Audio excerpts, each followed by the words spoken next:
రాకాలోకంకి స్వాగతం. ఈ కంటెంట్ మీకు నచ్చినట్టయితే లైక్ చేయండి, మీ బంధుమిత్రులకు షేర్ చేయండి. ఇప్పటి వరకు సబ్స్క్రైబ్ చేసుకోకపోతే సబ్స్క్రైబ్ బటన్ని నొక్కండి. అదేవిధంగా బెల్ ఐకాన్ని కూడా తప్పనిసరిగా నొక్కండి. జై హింద్ మిత్రులారా. గల్ఫ్ యుద్ధంలో అమెరికా యొక్క డెస్పరేషన్, అమెరికా యొక్క నైరాశ్యము, ఫ్రస్ట్రేషన్ నెమ్మదిగా బయటపడుతోంది.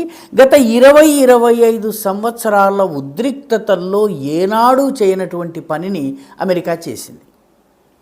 అదేంటంటే ఇరాన్కి చెందినటువంటి ఖార్గ్ ద్వీపం పైన దాడి.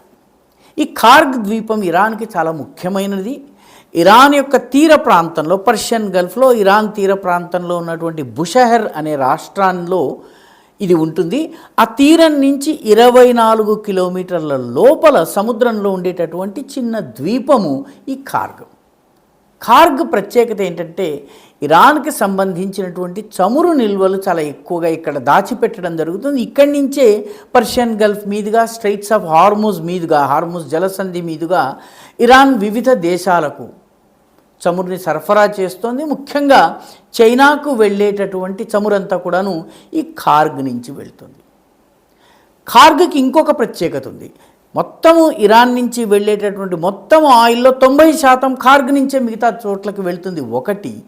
రెండవది, ఇక్కడ ఉన్నటువంటి ఈ చమురు లావాదేవీల ద్వారా వచ్చే ఆదాయంతో ఇరాన్ రెవల్యూషనరీ గార్డ్ కోర్ అనేటటువంటి ప్రత్యేక సైనిక విభాగానికి ఆర్థిక దన్ను లభిస్తుంది.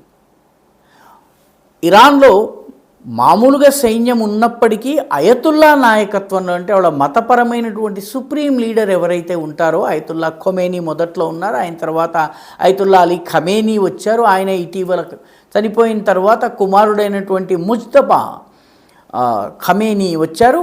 ఈ ముజ్తబా ఖమినాయి వచ్చారు. ఆయన ప్రస్తుతము బ్రతికున్నారా లేదా అన్నటువంటి విషయంలో సందేహాలు ఉన్నాయి. కోమాలో ఉన్నారని, ఒక కాలు పూర్తిగా పోయిందని, అయితే జీవించే ఉన్నారు అని రకరకాల కథనాలు వస్తున్నాయి. ఏదేమైనప్పటికీ ఆయన అధీనంలో డైరెక్ట్గా ఆయనకు మాత్రమే జవాబుదారీ అయినటువంటి IRGC, Iranian revolutionary guard corps, దానికి కావలసినటువంటి ఆర్థిక దన్ను ఈ ఖార్గ్ ద్వీపం నుంచి వెళ్తుంది. అయితే ఇన్ని సంవత్సరాలుగా ఇరాన్తో ఎన్ని ఉద్రిక్తతలు వచ్చినా, ఎన్ని దాడులు జరిగినా కూడాను ఈ ఖార్గ్ పైన దాడి జరగలేదు. ఈసారి మొట్టమొదటిసారి అమెరికా దాడి చేసింది. ఇది అమెరికా యుద్ధము అమెరికా ఆశించిన రీతిలో జరగకపోవటము, అమెరికా ఆశించిన మేరకు సాఫల్యాన్ని సాధించలేకపోవడము, ఇరాన్ ఊహించిన దానికన్నా ఎక్కువగా ప్రతిఘటన ఇవ్వడము. అసలు ఇరాన్ వారం 10 రోజులు కూడా నిలబడదని భావిస్తే ఇరాన్ 15-16 రోజులైనా కూడా ఇంకా పోరాడుతుంది. శనివారం రోజు కూడాను ఇజ్రాయెల్ పైన చాలా భయంకరమైనటువంటి 14-1500 క్షిపణుల దాడి చేసింది. అరబ్ దేశాలపైన దాడి చేసింది. అమెరికాకి సంబంధించినటువంటి పడవలపైన దాడి చేసింది. చమురు తీసుకెళ్లే కంటైనర్స్ పైన దాడి చేసింది. కాబట్టి ఇరాన్ యుద్ధము అమెరికా ఆశించిన రీతిలో జరగకపోవడంతో ఫ్రస్ట్రేషన్లో భాగంగా ఈ ఖార్గ్ పైన దాడి చేశారు.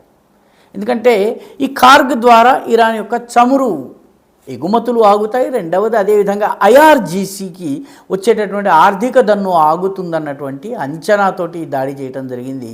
అయితే అమెరికా దాడిలో ఒక చిన్న తేడా ఉంది.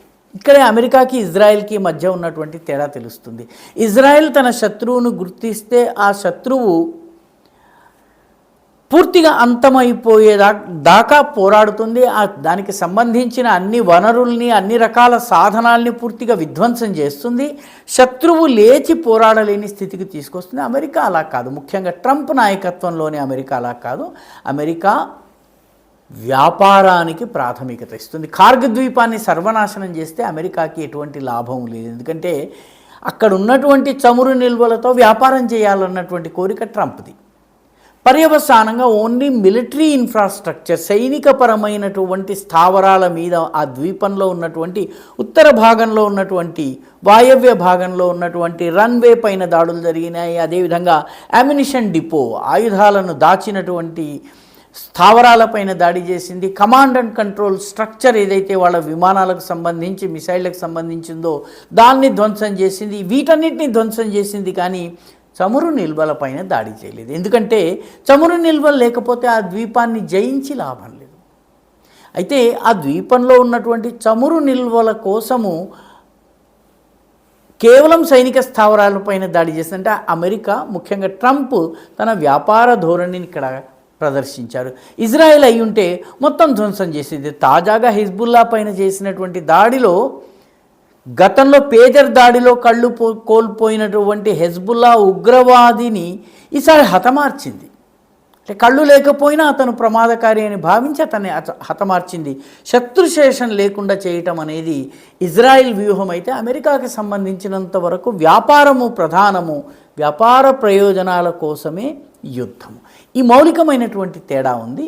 అయితే ఈ కార్గ్ ద్వీపం పైన ఎన్నిసార్లు బాంబులు వేసినా, ఏమి చేసినా, వైమానిక దాడులు ఎన్ని చేసినా కూడా ఉపయోగం లేదు. ఎందుకంటే ఈ కార్గ్ ద్వీపంలో ఉన్న చమురు నిల్వల్ని, ఈ పైప్ లైన్ల పైన ఆధిపత్యాన్ని గనక సాధించాలంటే అమెరికన్ సైనికులు అక్కడ అడుగు పెట్టవలసిందే. అమెరికన్ సైన్యం దిగినట్టయితే ఇరాన్ నుంచి దాడుల్ని వాళ్ళు ఎదుర్కోవాల్సి ఉంటుంది. దానిలో ప్రాణ నష్టం జరగవచ్చును. ఇరాన్ ప్రస్తుతం ఉన్నటువంటి స్థితిలో తన చమురు నిల్వలు పోయినాయి, కానీ అమెరికన్ సైనికుల్ని హతమార్చాలని కనుక పట్టుబట్టినట్టయితే అమెరికాకి అపారమైనటువంటి ప్రాణ నష్టం జరుగుతుంది. ఫీట్ ఆన్ ద గ్రౌండ్ అంటే అక్కడ సైనికులు దిగకుండా ఆ ద్వీపాన్ని అమెరికా చేజిక్కించుకోలేదు. ఆ ద్వీపాన్ని చేజిక్కించుకుంటే బుషహర్ పైన, మిగతా రాష్ట్రాలపైన దాడులు చేయడానికి అమెరికాకి వీలు కలుగుతుంది. నెమ్మదిగా తీర ప్రాంతానికి వెళ్ళి యాంఫీబియస్ ఎక్సర్సైజెస్ అమెరికా చాలా సుప్రసిద్ధమైంది. యాంఫీబియస్ అంటే నీళ్లలోనూ, ఆ తర్వాత తీర ప్రాంతాల నుంచి భూమిలోనూ యుద్ధం చేయగలిగేటటువంటి టెక్నాలజీని అమెరికా చాలా ప్రాక్టీస్ చేసింది. ఆ రకంగా ఈ ద్వీపం నుంచి ఇరాన్లోకి వెళ్ళగలిగితే మాత్రమే అమెరికా విజయం సాధించగలదు. కేవలము గగనతలం మీద నుంచి దాడి చేయటం ద్వారా గత 100 సంవత్సరాల చరిత్రలో ఏ దేశాన్ని పాదాక్రాంతం చేసుకోలేకపోయారు. ఓడించి ఆ దేశం పైన పూర్తి ఆధిపత్యాన్ని సంపాదించలేకపోయారు. కాబట్టి కార్గ్లో అమెరికన్ సైన్యాలు దిగుతాయా లేదా ఒకటి. రెండవది, అక్కడి నుంచి బుషహర్ మీదకి దాడి చేసి ఇరాన్ నేలలోకి అడుగు పెడతాయా లేదా. అడుగు పెట్టనంత వరకు ఇది షాడో బాక్సింగ్ లాగా జరుగుతూనే ఉంటుంది. ఇరాన్ తిరగబడి దాడులు చేస్తూనే ఉంటుంది.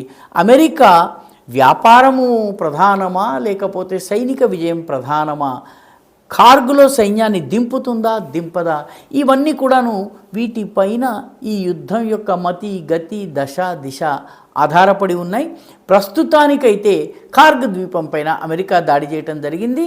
ప్రతిగా ఇరాన్ కూడాను ఇజ్రాయెల్ పైన, అరబ్ దేశాలపైన దాడుల్ని వేగవంతం చేసింది, తీవ్రతరం చేసింది. స్ట్రెయిట్ ఆఫ్ హార్ముజ్ పైన నియంత్రణ కూడా ఇప్పటి వరకు ఇరాన్దే ఉంది. ఈ వీడియో మీకు నచ్చినట్టయితే లైక్ చేయండి, షేర్ చేయండి, ఈ ఛానల్కు సబ్స్క్రైబ్ చేయండి. మీ అభిప్రాయాన్ని కమెంట్ల రూపంలో తప్పనిసరిగా పంపించండి.